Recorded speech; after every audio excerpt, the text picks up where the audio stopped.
জীবনে এমন কোনো লক্ষ্য নেই যা তুমি অর্জন করতে পারবে না। যদি তুমি নিজের ভেতরের আগুনটা জ্বালিয়ে রাখতে পারো, তাহলে তোমার সফলতা অর্জন করা সব থেকে সহজ ব্যাপার। আমরা সবাই শুরু করি কিন্তু ছোট থেকে, কিন্তু পার্থক্য তৈরি করে আমাদের সংকল্প, আমাদের সাহস আর আমাদের হার না মানা মনোভাব। হয়তো আজ তোমার দিনটা ভালো যাচ্ছে না, তাই না?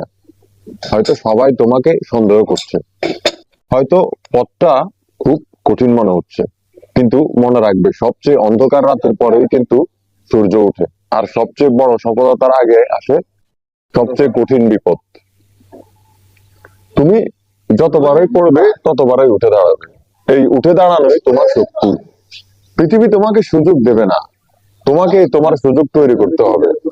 যত তুমি নিজের ক্ষমতায় বিশ্বাস করবে, ততই মানুষ তোমাকে বিশ্বাস করা শুরু করবে।